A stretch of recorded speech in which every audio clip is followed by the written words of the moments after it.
خۆشەویستانی کورسات نیو سڵاوتان لەبێ لەگەڵ هاوکارانم بێکەوە پانۆڕامای ئەم شەوتان پێشکەش دەکەین.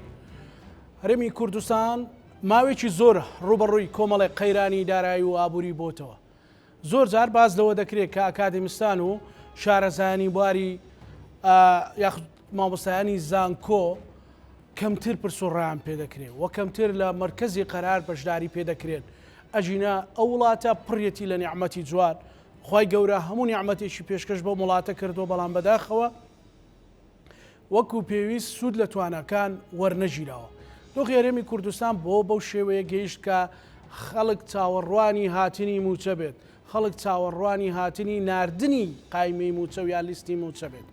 ئەم دۆخە بەچی چارەسەر دەکرێت؟ ئایا تەجروبەی لەو شێوەیە لە وڵاتاندا هەبووە تاکوی ئێمە بتوانین بە پشتبەست و بە مامۆستایانی زانکۆ و بە ئاکادمیستەکان ئەم دۆخە بەرەو چارەسەر بڕاتە شەو گفتوگۆ لەو بارەوەکەین بە میوانداری بەڕێز دکتۆر نەسرت خۆشناو،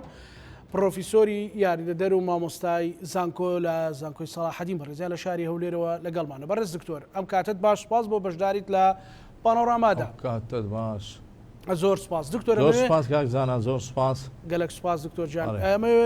لەوە دەست پێ بکەین بەڕاستی هەڵسەنگانی بەڕێستان و بە چاوێکی ئەکادیمی و بۆ دۆخی ئیداری و دارایی و ئابووری هەرێمی کوردستان چییە؟ بەڵێ کاکە زۆر سپاس دەکەین لە بۆەوەی کە بەشداری ئەکادیمیەکان دەکەن لە بۆ بەرنامەچێوها کە پەیوەندیدارە بە ئابووری هەرێمی کوردستان بە شێوەیەکی تایبەت و ئابووری عێراقش بە شێوەیەکی گشتی. ئێمە ئەگەر بێت و باس لە ئابووری هەرێمی کوردستان بکەین، بەڕاستی لەو کات و ساتەدا ئەوە تقریبا ماوەی لە 2020ەوە ئەگەر حساب بکەین ئێمە تووشی تەنگژە بووینە، تەنگژەی سیاسی و تەنگژەی اقتصادی لەگەر عێراق. یعنی ئێمە کە دەڵێن دائیمەن دەرێن پارچەیەکی لە عێراق، بەڵام بەداخەوە حکوومەتی مرکزی ئەو هەمانجێ لەگەڵ ئەمە نەکردووە، خاستن بەوە خیرە کە موچەی کردە چەکێک بەکاری هێنا لەگەڵ هاو نیشتمانیانی هەرێمی کوردستان. بەداخەوە تاکو بەم ڕۆژە گەیشتین، یعنی لە جنبگەکانی هاوڵاتیانی هەرێمی کوردستانی دا هەمووی تووشی شکست کرد. بەداخەوە ئێستاکە خەڵکەکە، یعنی ئەمن ئەگەر باس لە ژیان بکەین، ژیان بەخۆی بە ڕەفاهێت خۆشە، ڕەفاهێتی هەرێمی کوردستانی تێکدا، یعنی سەتانەوەهەتی خەڵکی هەرێمی کوردستان هەمووی تووشی تەنگژەی ئابووری بووە، ناتوانانی بژێوی ژیانی خۆی دەستەبەر بکە. یعنی ئەمە کە تەمەشای عێراق دەکەین، عێراق بەداخەوە کە دەڵێن دەوڵەتێکی نامیە، یعنی دەتوانین بڵێن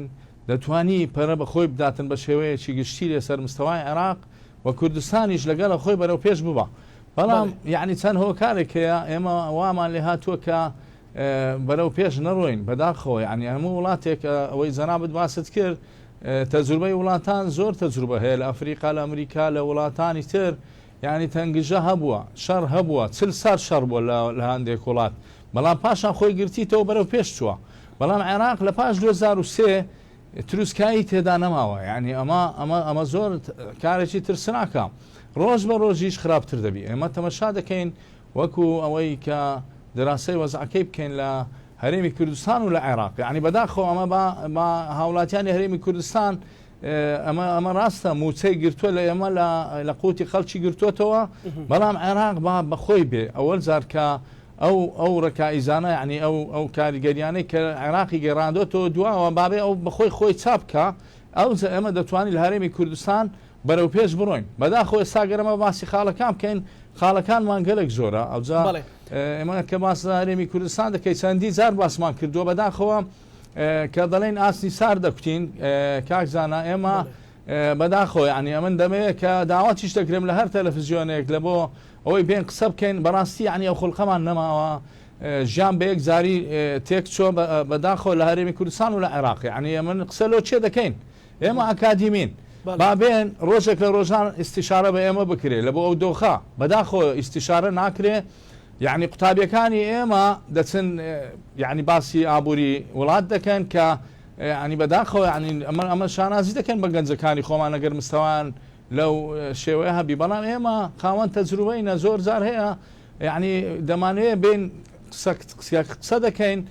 لایانی پەیوەندات جێمان لێ ڕابگری. یعنی ئەمە چەند ساڵە هاوار دەکەن، لە 2003 هاوار دەکەین هەرێمی کوردستان نابی پشتبەست بێ بەداهاتی نەفت. یعنی ئەمە هەتا ڕۆژێکیان جەنابی کاک مەسعود بارزانیش کە گوتی نابی ئەمە پشتبەست بین بە داهاتی نەفت. لەبەرەوەی ڕۆژێک نەفت نامێنێ ئەوە لە قانونی اقتصادیە باشە هەتێ ئێستا ئەمە پشتبەستین بەداهاتی نەفت لە عێراق و لە هەرێمی کوردستان هەر بۆیە ناومان لێنراوە دەوڵەتێکی نامی یعنی ئەمە ناتوانین بڵێن دەوڵەتێکی پێشکەوتوین نا دروستکردن هەیە لە وڵاتێ نەداهێنان هەیە اختراع و ابتکار نییە یعنی ئەمە نازانین بۆچی قسە بکەین چێجێمان لێ ڕادەگری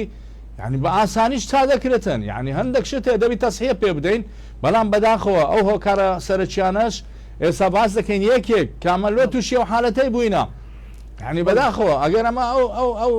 ڕێگە چارانە باس بکەین و جێشمان لێ ڕابگرن ئەمە بەرەو باشی دەڕۆین بەڵێ دکتۆر بەڕێز دکتۆر ینی لە هەموو دنیادا مەسەلەن پشت بە کادیمیەکان دەبەسترێت مەسەلەن پشت بە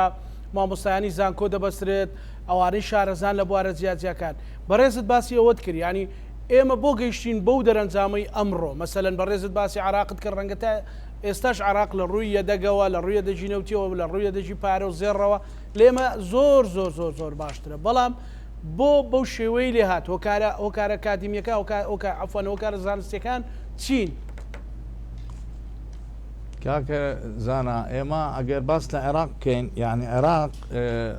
زۆر فەرقی نییە لەگەڵ ئێمە بەڵام ئەو چی کردووە ئەو دێلانی سیاسی بەکاردێنیتن یعنی بەڕاستی یعنی سیاسەتی زاڵ کردو بەسەر ئابووری کوردستان ئێستا ئێمە چاوەڕێی موچە دەکەین ڕۆژانە دەڵێن موچە بێ ئەمە عیلاقەمان لە هیچی تر نییە یعنی خەڵکیان چلێک کرد ئیبداع نەما یعنی ئەوەی کە تەرتیب ماسلۆ باز دەکا ئێمە داهێنانمان نەما گەنجی زیرەکمان هەیە لە هەموو لە عێراق و لە کوردستان ئەمە ئێستا بۆ دەخوێنین بۆ بڕوانامە بەدەستدێنی خەڵک بۆ بڕوانامە بەدەستێنی هەتا بتوان هەر کەسە لە بواری خۆی بتانی شتێک بکە دارێک لەسەر بەردێکدانێ لە بۆ وڵاتەی بەڵام بڕوانامە وەردەگری دەچیتن اختصاسەکەی دەگۆڕی وەکو کاتی ڕژێمی پێشتر بڕوا بکە لە ڕژێمی پێشتر دکتۆر تەبیبم بینی بوو بۆ نەجار دارتاش بوو لەناو مووسڵ بەخۆم بینیم ئێستا لەوە خراپتری لێ هات یعنی خەریجی کۆلێژە بەڕاستی ئەندازیاری تەواو کردووە کۆلێژی زۆر باشی ئەوە کشت و کاڵی تەواو کردووە یعنی یەک مەجای ئەوەی پێنادەن بێ کشت و کاڵی ئەم وڵاتە بەرەو پێش ببە ئێمە دەممان لە ناو داهاتی نەفت ناوە ێکەواتە ئێمە زانستەکەمان فرێدای تاولا ئەوە یەک لە کاریگەریەکانە کە وڵاتی بەرەو پاش دەبا ئەوەی هەر وڵاتێکیش پشت بەس بێ بەداهاتی نەفت کاریسە چاوەڕێی دەکا ئێستا کاریسە چاوەڕێی عێراق و کوردستان دەکا بەداخەوە یعنی لەبەرەوەی ئەمە سێکتەرەکانی دی ئەمە دەستی لۆ نابین لە کوردستان سەبر دەیانەیە ئیش بکەن بەڵام زروفی سیاسی زاڵە بەسەر ئابووری ئەو وڵاتە ئەمە ئەگەر باسی ناوخۆ بکەین کاکزانە لە ناوخۆ ئەمە زروفی سیاسیمانێ سیراعەت هەیە یعنی ئەتۆر سیراعەتە لێ ناگەڕێ ئەمە بەرەو پێش ببە لێ ناگەڕێ ئەوە خۆی شتە چی ئۆتۆماتی چییە ئەگەر ئەو سیراعەتانە نەمینێ دەست لە ملیەک بکەن بڕواتە بێ ئەو چیا و چۆڵانەی هەرێمی کوردستان هەموو شوێنی گەشتیاری و شوێنی کشت و کاڵە بەڵام لێ ناگەڕێن یعنی ئەمە نازان چی بەڕێز دکتۆر ئێمە ئێستا چەند یانلانی کەم بڵین چەند سەرچاومان هەیە جگە لە نەوت کە بتوانین ئابووری هەرێمی کوردستانی پێ بنیاد بندرێتەوە و خەڵک پێویستی بەوە نەبێ بڕوا بچێ بە دوای ژیاندا لە دەریای ئیجە و دەریاکانی یۆناان و نێوان تورکیا و یۆناان بخنچێ کاکەزانە ئەمە زۆر زار باسم کردووە بەداخەوە یعنی ئێستا ئەمە دەنێن گەشت و گوزار بڕواتەبی زۆر شەرمە لە بۆ من باسی گەشت و گوزار بکەم لە هەرێمی کوردستان گەشت و گوزار ئەگەر ئەمە هەبووە بەسەتا 50 ئیشی بکربا لە بۆ گەشت و گوزار گەشتیارەکانی بێگانە هاتوانە ڕێک گەنجن بەبێ ئیش نەدەما ئێمە گەشت و گوزار یعنی بەس بەناو گەشت و گوزارمان هەیە وەزارەتمان هەیە بە ناوی شارەوانی و گەشت و گوزار بڕواتەبی یەک ئیشی نەکردووە یعنی ئەوی شەمان نەکردووە کە لە بۆ ئەمڕۆ خۆمان ئامادە باشی بکربە بڕواتەبی ئەو چیای سەفینە ئەم شوێنە گەشتیاریانە یعنی وامان لە گەشتیاری بێگانە دەکرد ئەلمانێک بەهات با سەردانی ئەشکەوتەکانی هەرێمی کوردستانی بکربە سەردانی ئەو تلفریکانەی بکربە کە ئێمە ئێستا سەبریشی لە بۆ دەکەین وەمان دەکردوە بەرهێنەرەکانی بێگانە بەهات با لێرە پارەی خۆت بەگەر هێ خستبە ئەی کشت و کاڵ بابە ئەمە بە بیرمان دێ لە هەفتایەکان یەک تەماتە لە دەرەوە بۆ ئێمە نەدەهات یەک شووتی بۆ ئێمە نەدەهات زۆر شەرمە دۆلاری ئێمە لە دەرەوە دەخولێتەوە دەچن شووتی گندۆرە لە ئیران و لە تورکیا دێنن تەماتە ئەوڕۆ میوەجاتم کڕیوە 4 جۆر هەر چواری یعنی دەهاتی ئیسرات کراوە بەداخەوە ئەدیکانی کارەکانی ئەدیکانی ئەویشانەی کەمە دەمانوێت گەنجەکانی خۆمان بەگەڕ بێخین بۆ ئەمان لێهات ئەمن چۆن دەڵێم کوردستان ئەگەر بە تەمای بەیانی بووە ئێمە وامان نەدەکرد یعنی ئێستا چەندین جارە دەڵێن کاکە واز لە بەغدا بێنین بە ئەمە باواز لە بەغدا بێنین ئەو موچە چ بوو هەر بەر لەسەر موچە کێشەمان هەیە ئێمە داهاتی خۆمان دەتوانین کە دەڵێ چەند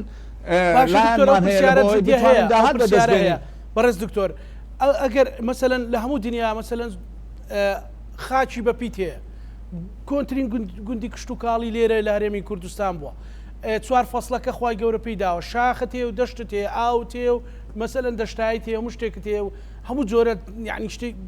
طبیعەتێکی تێدا کۆبوتەوە کە خوای گەورە پێی بەخشیوی یعنی ئەتواندری ئەگەر زۆر ئەقڵمەندانە دڵسۆزانێکی لەسەر بکرێ خەڵک پێویستی بەوە نەبێت چاوی لە دەستی ئەو بێ باڵێ ئێستا کە قسەکە زۆر جۆنەکە گەزانە یعنی لە هەموو مەزلیسێکی باز دەکرێت بەڕاستی ئێمە کە دەڵێن ئەکادیمین واللهی پارەکەمان لێ حراماگە نەتوانین ڕێیەکی پرۆپۆسەرێکی نەدەینە حکوومەتەکەی خۆمان بەڵام وەرە چێ لێت وەردەگری ئەمن تەڵەبەت بۆ دێنم فراولەی چاندووە فراولە یعنی باوەڕ بکە فراولە بە هیچ شێوەیەک لە دەرەوە نابی بەوەمە بێتە ژۆرە ئینتازەکی زۆر باشیە بۆ چۆ داوای دامەزراندنی کردە داینامەزرێنن ئەو شخصە کە فراولەی چاندووە دەتوانی بەس بە بەرهەمی ئەو فراولە دەتوانی موچەی وەزارەتی کشتتوکال دابین بکە کەواتە ئێمە دڵسۆزینە لەگەرم حکوومەتە ئەگەرە تو وەزارەتت وەرگرتووە دەبی لە دوی قوتابی وا بگەڕێ کە اختیرا دەکە کە ئیبداع دەکە ئەمە چۆن دەتوانین بەرەو پێش بڕۆین ئەتووە جەنابەت باست کرد ئەمە 4 فەسڵمان هەیە 4 فەسڵ بە ئەمری خودای گەورە هەر 4 فەسڵی لە بۆ سیاحە دەبی ئەمن بەبیرم دێ لە هەفتەیەکان سایح دەهات بەستە بۆ ناو بەفر یعنی گەشتیاری زستانەمان زیاد بوو یعنی بەڕاستی ئێستا کە تەمەشا دەکەی وەرە بەرهەمەکانی خۆمان تەسەوەر کە گولە بەڕۆژە دەبینە مووسڵ سۆر دەکەینەوە لێرە سۆر ناکرێتەوە فستق و گازۆ دەبنە مووسڵ سۆر دەکەنەوە لێرە نازان سۆریش بکەنەوە وان لە خەڵکە کردو دەستی لە خۆی بەردا چاوەڕێ موچە دەکە بەس ئێمە دەبی شتێکی وا بکەین بیگۆڕین مامۆستایانی زانکۆ یعنی وا بکەن لە دەرسەکانی خۆیان تەجزیعی گەنجەکانمان بکەن مەلایەکانی مزگەوت ئەوانی وتاربێژن هەمومان کەم تەرخەمین یعنی هەمومان وەمان کردووە کەس بڕوات بە بەیانی نەمینێ یعنی ئەمە ئێستا بەس لە ڕێگە هاتم تەمەشا دەکەی خەڵک هەمووی لە خۆی بێزارە سەتانەوەهەتی لە خۆی بێزارە ئەو شەڕی بەوی دەفرۆشی ئەو شەڕی بەوی دەفرۆشی یعنی بەڕاستی لانی ئابووری کە تەدمیر بوو تەواو چونکەی ژیان هەموو تێک دەچی خۆشی نامینە لە وڵات ئەمە دەڵێن سێکتەرەکان وەرە با ببوژێنینەوە بەڵام یەکێکم لۆ بینە کاکزانە جێت لێرا بگری بزانین پرۆپۆزەلی کشت و کاڵ بدەینە چێمە پرۆپۆزەلی گەشتیاری بدەینە چێ پرۆپۆزەلی سنعا پیشەسازی بدەینە چێ معاملیان هەموو ڕاگرت کاکە ئەتوو ڕاوەستە هەندێک خەلەلمان هەیە تەمەشا دەکەی ئەتوو ئەوانەی کە زەریبە وەردەگرن ئەوانەی کە باج و دەرامەتەکان کە لەسەر ئەو میلەتەی دادنێ وات کردووە خەڵک هەمووی ڕۆیشتووە لە کەرکووک شەریکەی داناوە لە بەغدا هەرێمی کوردستانی بەجێش بەڵام کەس نییە بە دڵسۆزی لە بۆ حکوومەتەکەی باس بکە لۆی بتوانین ئەو داهاتەی کەوان دەیدەنە حکوومەتی ناوەندی بیدەنە هەرێمی کوردستان بیدەنە خۆمان یعنی ناکە دەبی هەندان هەبی هەندان نییە لێرە بەخۆم جێم لەوە بەهێنەرەکانی هەرێمی کوردستان بووە کووردە دەڵێ من شێتم لێرە ئیش بکەم ئەوەندە زەریبەی بدەم ئەوەندە ڕسومات غرامات ئەمن دەچم لە ناو حکوومەتی مرکزی دەدەم نیوە قیمەتت لێ وەردەگری ئەدیەوە سیاسەتە بەڵێ بەڕێز دکتۆر ئێستا بەس لە کشت و کاڵ ئەگەر بێت و کۆم باسم کرد پرسیارم کرد لە بەڕێزت ئەگەر بێت و بە بەرنامەیەکی تۆکمە کاری لەسەر بکرێ دەتوانرێ بە تەواوەتی ئیکتیفای ذاتی بکرێ و تەنانەت تەمویلی ناوەڕاست و باشووریش بکرێ بۆ عێراق باڵێ ئەمن نمونەیەکی بەسیتت بۆ دێنم بەس لە کۆلێژی کشت و کاڵەکانی هەموو زانکۆکان ئەگە کۆلێژی کشت و کاڵمان هەیە تەسەوەرکە بەشمان هەیە تەربیەی ئەسماک ماسی بەخێوکردن ئەمە ماسی دەچین لە لای جنوب دێنینێرە ماسی لە هەموو مەتاعمەکان بڕۆ بزانە ماسیمان هەیە ئەیکا چۆن ئەو بەشت کردوێتەوە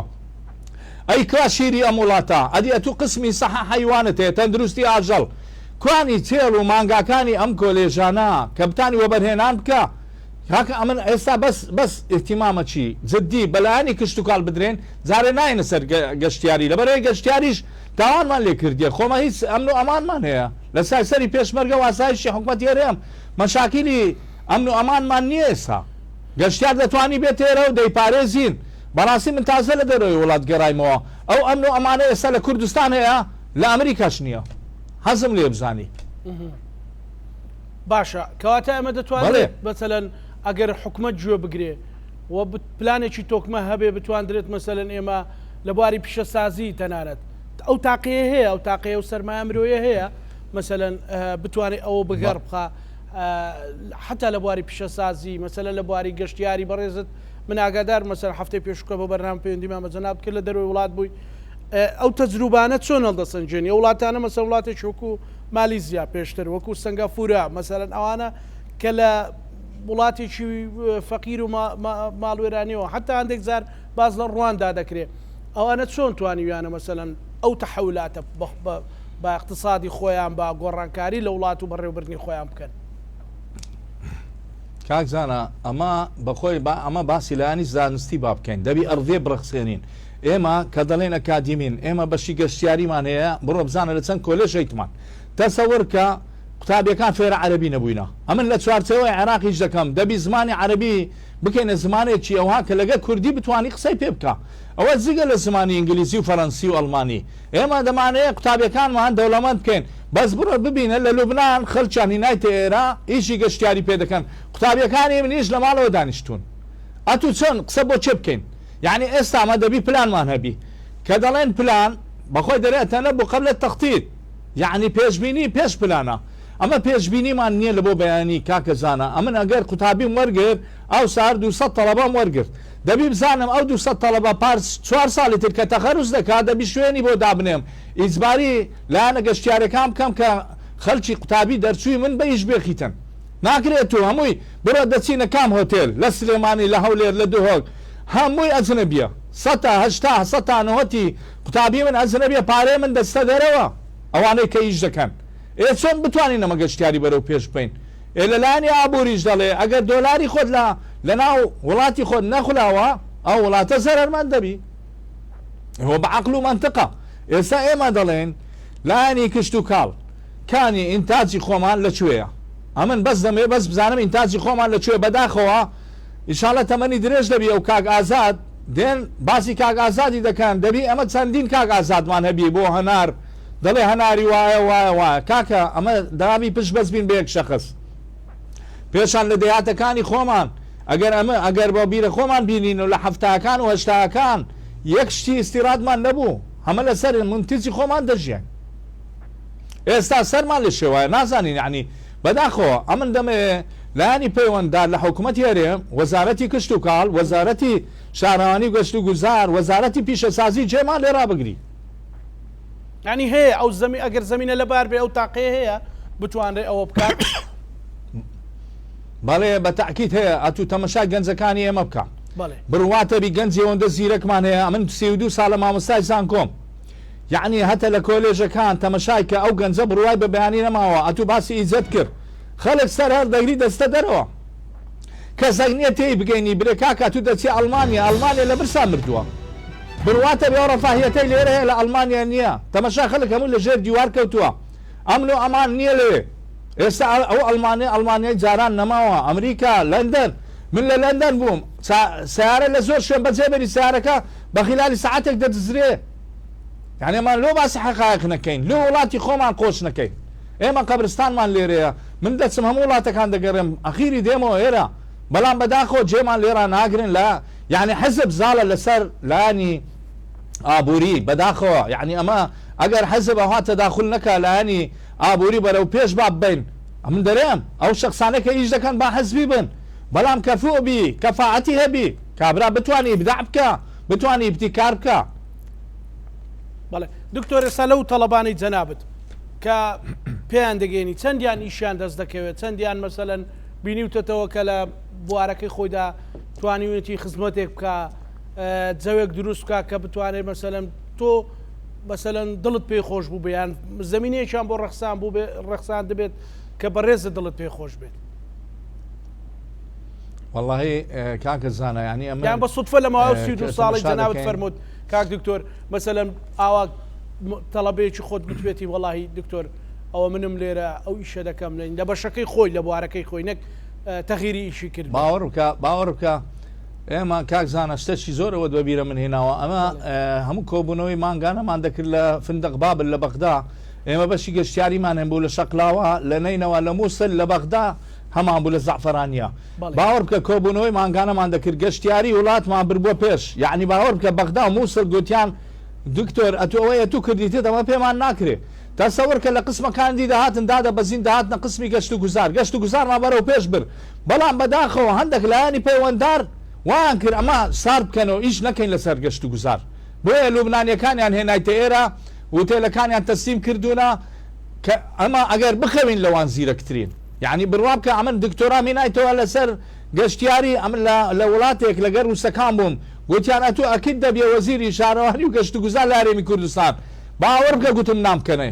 ناتکەنێ یعنی جێت لێ ڕناگرن کاکە زانە لۆیە قوتابیەکانی من گەشتیاری تەواو کردیە بوویتە مامۆستا لەگەر ڕێزم لە بۆ مامۆستای سەرەتایی ئەمە هەمومان قوتابیەوان بووین اختصاصی خۆی بەجێهێشت گەشتیاری تەواو کردیە لە ئیستعلاماتی فڕیاندایە ئەمن چۆن بتوانم ئەمن پشتبەست نەبم بە داهاتی نەفت چۆن بتوانم گەشتیاری بینمە پێشەوە وەلا هەموو حکوومەتەکانی چەند کابینەمان بەڕێ کردیە گوتیتیان گەشتیاری دەکەینە ئەولەویات گوتیتیان پیشەسازی دەکەینە ئەولەویات ئێکا ئەولەویات ئەگەر ئەولەویات بە ئێستا ئەمە واسمان لە بەغدا دەهینا بەغدا لەمە دەپاڕاوە چونچە تو وەرە تەمەشای ئاوە هەرێمی کوردستان بکە بڕواتە بی ئەمن ئێستا پێکەنینم هات ئەمن لە تایلند بووم دیار بوو لە ڕاگانەکان بەرپرسەکانی گەشتیاری داگۆ 180,000 گەشتیار مالواتیە شەرمیش ناکەن باوەڕ بکە 6 ملیۆن گەشتیار هات بۆ ئۆکرانیا پێیان عیب بوو باس بکەن گەشتیاری ناوخۆ لە مصر هەر عیب بە ناوی بینن گەشتیاری ناوخۆ خەڵکی هەولێر بە 10,000 دەستا چۆمان و گەلی عەلی بەگۆ لای بە 10,000 پاسڕاوەستا ئەوە بە گەشتیاریان دانایە دۆنی گای لە گای دەدەینەوە چۆن دەبی کاکە زانە چۆن سیدەکانم دیت فرەیدا کابرا زۆر جار دەگوترێت کشت و کاڵ وە گەشت و گوزار بیرە نەوتە سەرچاوەیەکی گەورەیە یعنی نەوتێکی نەبڕاوەیە بەبێ ئەوی زیانی هەبێ مەسەلەن ئەو وڵاتانی بینیوتە لەسەر مەسەلەی گەشت و گوزاری باسی ئۆکرانیات کرد مەسڕەت کرد مەسەلەن تایلەندت کرد تەبیعیان چی لە کوردستان فەرقی زیاترە جگە لەو زمینە سازی و دیکۆرێشنێک کە بۆیان ڕێکخراوە کاکە زانە دەرێن بزن لە بۆ شەوەی جێخۆی خۆش دەکا هەموو جەوێک ڕخساوە لە بۆ کشت و کاڵ لە بۆ گەشتیاری هەمووی ڕخساوە هەتا پیشە سازی خەڵکی زیرەکمان هەیە من گوتم یعنی من یعنی کام گەنجت بێنە ئیبداع دەکا بەڵام دەبی مەجالی بدێ وەکو مەسر وەکو ئیران کابراکی زیرەک دێنی پارەی لەبەردەستی دادنە دەرەوەرە ئیبداع بکە پارە لە منیش لە تو بەڵام کانیە تۆوە ئیبداعمان نییەمە لە تەرتیب ماسلۆ داهێنان ئاخر مرتبەیە ئەمە لە یەکەم مرتبە بەجێماینە حاجاتی فسیۆلۆجی لە حاجاتی فسیۆلۆجی ئەمەش کەسمان هێناوە 4 مرتبە مایە بگەینە ئیبداع ناگەینە ئیبداع هەتا دنیامایە هەتا ئەو ئەفکارانەمان هەبێمە ئەمن باسی ئەوم نەکرد کاکە زانە باسی کشت و کاڵ وەڵڵاهی چوومە سیدەکان پارساڵ تەماتەی سیدەکان لە هەموو عالم یەکەمە لە هەموو عالم یعنی ئەگەر جەنابەت تەجروبەت کردبی تامی وەکو گۆشتە کابرا فڕێدا بوو ئەمنیش گوتم لۆ فڕێ دەدەی گوتێتە دە بەمە ئەلوەی زەرەرمە پارەی کرێ سیارەی دەرناچی ئەدی چێ بێ دراسەی وەزعی بکە ئەمن بیکەم یان وەزارەتی کشت و کاڵ چێ دراسە بکە ماجون تەماتەی من لێرە کەتیە لە معمەل حەریر یعنی ئەمن زۆر بەڕاستی ئەمن دەستخۆشیان لێ دەکەم کە و معمەلیان بوژاندیتەوە بەغدا وەردەگری دەرێ نابی بنووسی حەریر نووسیتی ڕافیدەی نەوزە لێ وەردەگری ئەو ئاوی تەماتەیمە دەستە بەغدا دکتۆریشی باش کراوە سەلەم بێگەر وەزیری ئێستا و وەزیری پێشووتریش بە تایبەتی مەسەلەن ئێستا زۆر بەخەمی ئەو مۆزوعەوەن زۆرشیان ڕێ کردوتەوە بەڵام ئەوەی جەنابەت ڕەنگە بتەوێت ئەکادیمیتر بە شۆڕشێک بێ شۆڕشێک بەرپا بێ کاکە زانە ئەمە بەلایەن حەزبی تعاتف نەکەین یعنی ئەمە نازانم چێ وەزیرە عێلاقەمان لەسەرەوەی دروستە کاک دکتۆر کاک مامۆستا عەبدولستار بوو کە کۆمەڵی دادگەری ئەویش زۆر خەمخۆر بوو بۆ ناوتە ئەمە عێلاقەمان نییە عێلاقەمان لەسەر شەخص نییە ئەحزاب شەخصی دادەنێ دەبی کەفۆبی ئەمە زۆر لە بەرنامەکان باسم کردیە بەداخەوە زۆر جار لە دژی یەک خەڵکی یەک لە یەک خراپتر دادنێن ئەمە دەمانێت عەرەب دەرەوێنێ القەبض ئەمن دەمێ لەبەر چاوی من دیاربی شتی من بستە دەرەوە نەکشت بێتە ژوورەوە یعنی ئەمە چما لە کشت و کاڵ چت ماوە ئەمە با متعاتف نەبین بڵێن وەزارەتی کشت و کاڵ لە دەستە و حزبەیە وەزارەتی پەروەردە لە دەستەوەیە خوێنی باڵامان چی بەسەر هات پەروەردەمان چی بەسەر هات تەندروستیمان چی بەسەر هات ێکاکەوانە هەمووی بنیەی تەحتیە وڵاتەیە ئەتو بنیەی تەحتیشت نەبوو ناتوانانی ئیبداع بکەیت پلانێک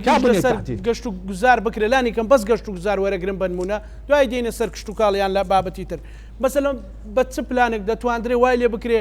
کە ڕاستە و خۆ بۆ چەند ساڵی داهات و بەدیلی نەوت بێ کە نەوت ئەو هەموو ماڵوێرانی بەدواوەیە کاکە زانە ئەمن لە 2003 باسم کرد لانی پەیوەنددار دەمگوت دەبی ئەوهابی ئەو دەیگۆ نەخر دەبی ئەوهابی القەوی یاکل ضعیف کابرا دەرێ من حزبیمە وا دەزانێ ئێمە تەڵایع بووینە لە کاتی خۆی جێت لێ ڕناگری لایانی پەیوەنددار لایانی پەیوەنددار خیبرەی نییە خۆی دەکاتە خەبیر یعنی مشکلەمان لێرێ ئەتووەرە یەکێکم لێ بینە جێم لێ ڕابگری چێم لێ دەینی لەلۆم بینە کاکزانە ئەمە ئێستا لە تەلفەزە قسە دەکەم جۆ بایدن جێ لە دەنجی منە با ئەو قسانە بگوازنەوە ینی بڵێن وەرە کاکە لایانی پەیوەنددار لە هەرێمی کوردستان دکتۆر نەسەد قسە دەکا وەرە جێ لێ ڕابگرە کە ئەڕێ بڕەخسێنین بتوانین لەو تەنگژەی دەرچین دەبی دۆخەکەی هێورکەینەوە بڕواتەبی خاچی ئێرە بە هەموو دنیا نادەم حکومەتی خۆم دەبی بە هەموو دنیا نەدەین حکومەتی کوردی نابی شکست بێنی کاکە زانە ئەمە نامانە حکومەتی کوردی چی بەسەر بێ خەڵکێکمان هەیە دێ دۆخەکە بگۆڕێ کاکە وەرە لە پێشە خۆت دابنێ دەتێوە چی ئەمەنی لێ بکەی ئەو ئەمن و ئەمانە ئێستا هەیە نابی بە هەموو دنیای بگۆڕینەوە کاکە زانە ئەمە نامانەیە دۆخە تێک بچی بەڵام قبولیش ناکەین ئەمە کوڕی ئەو وڵاتەینە قبول ناکەین بە نەزانان وڵات بەڕێوە ناچی و بەونەعی ئەتوب تەمەشاکە وەزارەت وەرە جێمان لێ ڕابگرە کاکە نەمکەیە مستەشار ئەمن پارەم ناوێ بەس جێمان لێ ڕابگرە کاکە ئەمە مانە سەبی خۆمان کە مامۆستای زانکۆینە بە هیچ وەزارەتە چی ناگۆڕینەوە پیشەی مە زۆر پیرۆزە بەڵام جێمان لێ ڕابگرن کاکە من بە بەعسە چوم دکتۆرام تەواو کرد پارە لە من سەرف کراوە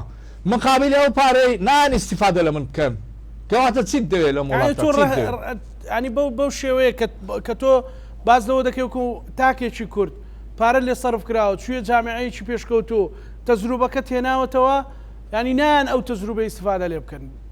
بەڕێز دکتۆر ناخێر وەرناگرن هەر جێشت لێ ڕناگرن قوتابیم نە دەرێ من دەزانم ئەتو دەرێ من لە تو باشتر دەزانم وان لێ کرد یعنی ئەوها حەزب زال بۆ لەسەر زۆر شتی بەداخەوە دەبی ئەمە قیادەی ئەم وڵاتە دەبی جێ لەمە ڕابگری لە خوارەوە زۆر شتی خراپەیە دەبی بێت چاچی بکەین هێشتا مەجالمان ماوە ئەمن متەشایم نیمە یعنی وڵاتە بووە چەند سار شەر بووە چەند سار ئاژا بۆ سیراعەتە بووە هەمووی لە بن هاتیە هاتیتەوە دۆخی جاران پێشوازیان لە 10 ملیۆن گەشتیار کردیە ئەمە نابی ئەمەلمان بپسرێ ئەمە دەڵێن بەسە واز لە بەغدا دێنین نابیان دە لە بەغدا پارەوە کاکە ئێستا من مانجی شەش دەرێ هیچ مشکلەی سیاسی و اقتصادیمان نییە لەگەر بەغدا ئەی چۆن هەتا ئێستا تاخیر بووە هەتا ئێستا بەغدا سیقەی بە بەیاناتی ئێمە نییە ئەو داتانەی کامە دەیان دەینێ لە ژمارەی فەرمانبەران لە قەوامی ڕەواتب هەتا ئێستا سیقەیان پێیان نەکردووە یعنی ئەگەرەوە مەهانە نەبی ئەتو چۆن نەتە ئێستا چارەسەرت نەکردووە ئەوە چەندە یعنی ئەو فترەی گەلک زۆرە ئەمە دەبی چاوەڕێکەین ئەرێ موچە هات نیوەی خەڵک جەڵتە لێیدا ئەمری خوای کرد لە خەفەتی موچە بەداخەوە وڵا بەداخەوە بەڵام دکتۆر یعنی دەکرێت بەسەر لە بوارەکانی تردا بەس باسی زۆر باسی گەشت و گوزارت کرد ئەوش بابەتێکی زۆر تازەی بۆ هەرێمی کوردستان تێگەیشتنێکی تازەیە و باسی ئەوت کرد کە گەشتیاری ناوخۆی بە گەشتیار حساب نییە ئەیە گەربێت و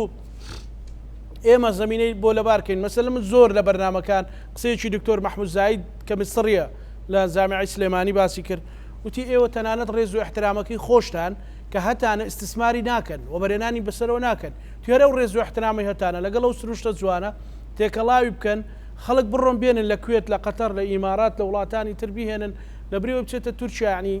125 تورکیای تێدەچێت 125 وڵاتێکی ئەوروپی تێدەچێت بەڵام ئێوە ئیستفادەی گەورە دەکەن وەلۆ بیەکی نیشتیمانیشە ئەوە ڕێی تێدەچێت بۆ کاکە زانە کە من دەڵێم ئەرزێ بڕەخسێنین باوەڕ بکە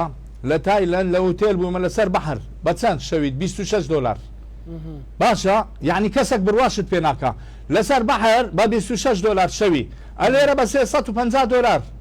کانی کاتێک سۆزیە وڵاتەی دەبی حکوومەت تەداخل بکە ئەسعارەکان خەڵکە کە دێت ئێرە جارێکی تر نایەتەوە دەستە تورکیا سووریا وای لێ نات بەرکەس نایەتە هەرێمی کوردستان بڕۆ ببینە عەرەب هەمووی دەناڵێنی پارەی لەگەرە خۆی هینایە هەموو شتێکی لەگەڵە خۆی هینایە لەسەر ڕەسیب خواردن دروست دەکا ناوری بستە چێشخانەکان دەڵێ گۆشت گرانە دەبی بێم مشکلەی گۆشتی حەل بکەم ئەمن لایەنی پەیوەنددارمەیە حکوومەتمەیە گۆشت بۆ بە 20,000 بێ بۆ بە 20,000 بێ دەتوانم چارەسەری بکەم ئەمە حکوومەتین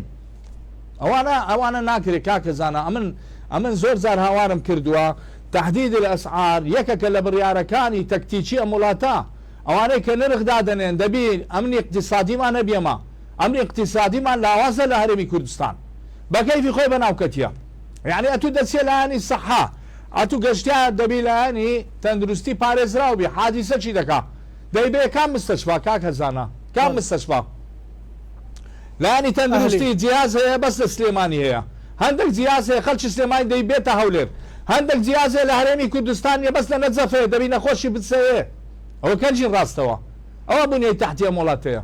ئەتوو هەتە ئێستا کارەبامان پێدابین نەکرایە یەک لە ڕەکیزەکانی کە دەتەوێت بوونیەی تەحتی بەرەو پێش ببەی هەتە بتوانی گەشتیاری بەرەو پێش ببەی ئەتوو کارەبات پێدابین ناکرێ 100% کارەبات پێدابین ناکرێ 100% ئاوت پێدابین ناکرێ چۆن ئەتوو باسی گەشتیاری لە بۆ من بکەیت چۆن دەبی ئەوانە بێن هەمووی چاپ بکەین کارەبا دەبێت احتیماد لەسەر خۆم بکەم خاوان مۆلیدە دەرێ دکتۆر ئەمە نەبینە تو ئاو دەدبا ڕاست دەکا خاوان مۆلیدە ئەمر لەسەرەمە بکەم یعنی بەڵام ئەوانەی جەنابەت بۆ ئەوە نییە کە بڵێ دوژبنی زۆر زار دەڵێن ئەوانەی ڕەخنە دەگرن سەرنجیان هەیە ئەوانە دوژبنی وڵاتەکەیانن چاویان شتە باشەکان نبینێ بەڵکو تو تەمۆحە زیاترە دەتەوێت زۆر گەورەتر باڵاتر ئێمە دەست لە کەسپان نەکەینەوە بەڕاستی بڵێن ئەرێ لیستی موچەتان نار ئەرێ نەتان نار ئەرێ هات ئەوە 6 ڕۆژە هێز ئەمریکا موچی وەرنەگرتو ینی والله کاکزانە شانازی بە حکوومەت هەرێمی کوردستان دەکەین لەبەرەوەی من عسکەر بووین لە بەسڕا جێ نەما بە ئێمە نەکاتن ئەو ناخۆشیانێک کە دیتمان لە ڕژێمی پێشتر ئەوانە شەرەوەچێوانن هەرەوانە بوون ئەو لە ناو ڕژێمی پێشتر مەناسبیان هەبووانی ئێستا لە برایانی شیعە و سوننا ئەمە لە بیر نەکەین لە پاش بەرەی کوردستانی ئەمە هەناسەمان هاتەوە بەر ئەو ڕۆژە خۆشانە بە بین لە پێش چاوی خۆمان واللهی هەناسەمان نەبوو پێش بەرەی کوردستانی لە پاش بەرەی کوردستانی ئەمە هەستمان بەبوونی خۆمان کرد بەڵام گریانیشمان دێ ناکرێ ئەمە چیتر وا حکومەت جوونی پێ بدرێ ناکرێت کاکە گەنجەکانی من دەچی نیوچی لۆگلە بە ڕۆژە دەکریت جنێو بە حکومەت دەدا بڕۆ تۆڕە کۆمەڵایەتەکان بێزی لێ دەکەیەوە خەڵکی ئەوەندە خراپ پێیا بووە یعنی حکومەت چەند خراپە خەڵکەکە دوو ئەوەندە خراپە تەعاون ناکا بڕۆ بزنینە سەقام واللهی سارە لێ ناخۆرم شەرمم پێیە خەڵکی چەقاوە سوور پێیا بووە خەڵکی بێ ئەدەب پێیا بووە دوور لە جەنابتان ئەوانەی کە جێمان لێ ڕادەگرن یعنی خۆشی و لەزەت نەماوە لەو ژیانە ئەو زە هیوادارم لایانی ئابووری بەهێز بکە حکومەت هەرێمی کوردستان هەتە ژیانەکە بگەڕێتەوە ژیان تێک چۆ کاکە زانە باما نەرێن ها چۆن ڕەشببینی وەرە کەیفت بەچی دێتەوە کەیفت بەچی دێ لە وڵاتە ئەمن موچەم باشە موچەی من بەشم دەکات سەفەری پێ دەکەم بەڵام موچەی باوکم 220,000 خانەنشینە 220,000 وەردەگری 300,000 دەدەمە کچەکەم لێ وەرناگری لە کولێی تۆپ دەوام دەکا چەند کەنجین ڕاستە دایکم دەڵێت من کارتەکی مۆبایلم لە داخیلکە کەنجین ڕاستە چۆن گریانم بۆ دایکمنێ چۆن ئەتو موچەیەک نابڕیەوە لە بۆ ئەوانەی کە پەکەوتنە لە ماڵەوە 150,000 بۆ دەبڕمەوە هەر بە دوعای ئەم خانەنشینانە حکومەت هێرێم بارز دەبتەوە ئەمە باسیەوە ناکەین لە وڵاتان کە وەکو وڵاتەکانی بابرێن ئۆکرانیا شەمەندەفەر و میترۆ ئەوانە لە بۆ خانەنشینەکان بەلاس بوو لە بۆ قوتابیەکان 150 بوو ئەمە ئەوەشمان نەکردیە بابرینەکانمان نەکولێتەوە یعنی بەشێکی مانجی 6 بەڵێ دکتۆر ئەمە کەیف خۆشن تۆڕە کۆمەڵاتەکان موچەهات باوەڕکاوی باسی موچە دەکە بلۆکم کردیە لەبەرەوەی حەقەکی شەرعی خۆمە یعنی کەیفی چم بەوەی بێ موچەهات یعنی دکتۆر ئەگەر بێت و مەسەلەن ئەوەی کە جەنابەت باسی لێوە دەکەی ئەو وێرانەیە نییە ینی زۆر جار باز لەوە دەکەن ئەوە خەتای دوژبنانمانە دەبێت چاوەڕێکن تەحملکەین ینی ئێستا باست کرد هیچی پەیوەندی بە دوژبنانەوە نی یان وڵاتێکی قلیمی یان وڵاتێکی دراوسێ پەیوەندی بەوانەوە نی پەیوەندی بە خۆمانەوە کاکزانە ئەمە مشکلی سیاسیمان هەیە ئەمە وڵاتەکانی قلیمی لە دەورەمان هەموو دوژمنداریمە دەکەن ینی کەیفیان بە ئێمە نایە بەڵام دەستیمەی نەبەستووە من تەماتە بچینم سووتی بچینم تەجزیعی فەلاحی بکەم فەلاح لەبەر دەستی خۆمە کاکە من ئێستا تەمەشا دەکەم فەلاح تەجزیعی دەکەم نەک سیارێ بدەمێ بچی ساری بفرۆشتەوە دەبێ عقوبەی بدەم لەو حالەتە ئەمە دەبینیم چە دیکتاتۆر بین ئەوەی سیارێ فرۆشتەوە وەڵڵاهی لە سەرایی دەدەم ئەمە سیارەی دەدەمێ موادی کیمی ئەوەی دەدەمێ هەموو سەمادی دەدەمێ لە بۆی کشتتوکالی بەرەو پێش بە چاوەڕێژی دەکەم بزانم من تازەکەی چۆنە ئەوە هەمووی بەلایانی علمی دەبی بکرێ ئەوە ناکرێت و سیارەی دەدایە دەچوو لە بۆ 1500 دلار دەیفرۆشتەوە بۆ بەیانی میلەتیش زۆر خیانەت لەو حکوومەتەی دەکاتن ئەمە ئەوەی لە بیر نەکەین بەڵام ئەمن دەتوانم ئەرزێ بڕەخسێنم دەتوانین ئەوە لایەنی حکوومەت عێلاقینی ڕاستە ئەمریکا زاڵە بەسەر عێراق بەڵام ئەمریکا بەتووی نەگوتیە نابی کارەبای دابین بکەی ئەمریکا بەتووی نەگوتیە نابی زراعەت بکەی ئەمریکا بە توی نەگوتێ نابی ئیبداع بکەیت مەجای ئەوەی نییە تو بێز کۆنتترۆل لەسەر تو دابنێ هەتا تویش نەکەی گەنجی خۆم بە هیچ دێخم گەنجی من هەموو پارەی بردە دەرەوە بڕۆ ببینە مەتارات وەڵڵاهی گەنجی من هەمووی دەستە تورکیا لە بۆ ڕابواردن پارەی بردە دەرەوە هەر هەموو ئێوە یەکەکە لە کاریسەکانی تر دۆلاری مە هەمووی چۆ دەرەوە ئەجە لێرانەش کاکە زانە یعنی بەڕاستی بەداخەوە زۆر شەرمیشە باس بکەم ئەوەی لە فرۆشە وەرەقەی سیاحەشی دەدەنێ دەنێنەوە گەشتیارە پارێمە دەباتە دەرەوە وەرەقەیان دایتێ بە ناوی گەشتیار ئەژماری دەکەن لەوانەیە لەو 170,000 بیەوەی کە باسییان دەکردیان گۆت ئەوەندە گەشتیارەمان بۆ هاتووە بەداخەوە یعنی دکتۆر بە هەموو لایەکەوە پارەی ئەوڵاتە پارەی وڵاتە دەڕواتە دەرێ بۆیە هەر مەعاشات چەند ڕۆژێک بازار جۆڵی تێدا دوایی ون دەبێ کاکە زانە یعنی منداڵەکی بینە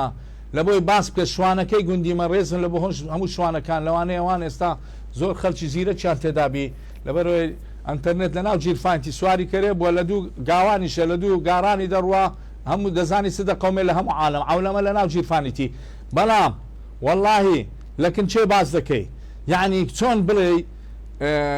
بە خۆت دەتەوێت زەرەر لە خۆت بدەی بزە بتوا دەکەن ئەمن خەمەکە لەوێ دەخۆم یعنی باشە لۆوا بکەین بڕوا بکەیت کە جوون بەبەر پرس دەدرێ لە جێ خۆمشان دەمگری نابی جوون بەبەر پرسانی هەرێمی کوردستان بدرێ زۆر پێم ناخۆشە عنی نەوە گەنجێک پیا بۆ بەس ئیشیان جنێ و دانا ئەوجا زۆربیان لە دەرەوەی وڵاتن یعنی بەداخەوە کاکە وەرە لێرەی بداع بکە ئەتوو لۆ چێ دەرەوە وەرە بزانم لە دەرەوە ئەمە هاتین هیچ وڵات نەمایان نەمدید بی بڕوا بکە لە ڕەفاهیەت هیچ جێک لێرە خۆشتر نییە بەس مشکلەی ئابووریمان هەیەمە ئەو مشکلە ئابووریە دەبی چارەسەر بکرێ ئەگەر بەو شێوە بڕوا بەڕێز دکتۆر بەسەلەن ئەو خوێنکارانەی جەنابەتی کۆلێژەکانی تر جامیعەکانی تر بۆ شێوەیە هەڵاوسان دروست بێت و شۆڕشێک بەرپانەکرێت لە هەموو بوارەکانەوە کە هەر کەسەویشی خۆی بکە هەر کەس بچێت سەر شوێنی خۆی پێت وانێت کە مەترسی و کارەساتەکەی لە چاوتێبڕین و تەماعکاری دوژمنان زیاتر و گەورەتر و مەترسیدارترە باڵێ کاک زانە ئێستاما کە دەڵێن حکوومەت یاریێمی کوردستان دەستی باڵایە بەڕاستی کەس دەستی نەگرتیا بەغدا لێمان دەداتن ئێمە چۆن بڵێن تەقدیر کراوین یعنی واز لە بەغدا ناینین مشکلەمان بوویتە موچە بابا وەرە با ناو خۆمان با تەرتیباتی خۆمان دەست پێ بکەین وەلا ئێستا حکوومەت یاریێمەوە دەست پێ دەکە ینی گەنمەوە شتانە دەبینی لە زووتیارەکان دەوەگری سایلۆیەکان زیاد دەکا ئەمە دەستخۆشیان لێ دەکەین دەست دەخۆی بەرنەدە حکوومەتی کوردستان دەبی بەرەو پێش بچی یعنی بەغدا بزانە چی کردووە کاکە زانە بەس بەلایانی موچا کە دەڵێن نەفەقاتی ئیرادی بە نەفەقاتی ئیرادی لەمەیدایە چۆن دوژمنی گەورە بەڕاستی دوژمنی گەورە ئەوی شەی ناکە ئەگەر ئەمە پارچەیەکی لە عێراقەت و موچەی مەلۆرا دەگری نەفەقاتی استثماری ڕاگرە کەیفت بێ ئەمە ناتێ شەمە دەفەرمان هەبی نابێت تونێلمان هەبی ناتێ ئەو ئیبداع بکەین قەی ناکە بەڵام موچەی ڕامەگرە موچەت کە ڕاگرت وەرە کاکەمە لە ناو خۆ بایشی خۆمان بکەین نابێت لە دەرکەی بەغدا بدەین لێ ئەمن ئەرزێ ڕەخسایە لایانی سیاسی مەشاکلمان هەیە بە تاکید لایانی سیاسی مەشاکلمان هەیەمە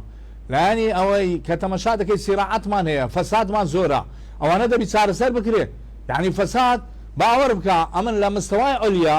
لەگەر ئەوەی دانیە فەساد هەبی بەڵام فەساد یەک دەکرێتن ئیجراعەت نییە عقوبە نییە بەو شێوەیە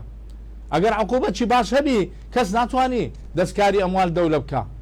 ئەوەکو بەیتڵمالە یعنی ئەمە دەتوانین بەو داهاتەی خۆمان دەتوانین پارێکی باش فڕێ بدەین بەڵێ دکتۆر دوا سەرنجی بەڕێستان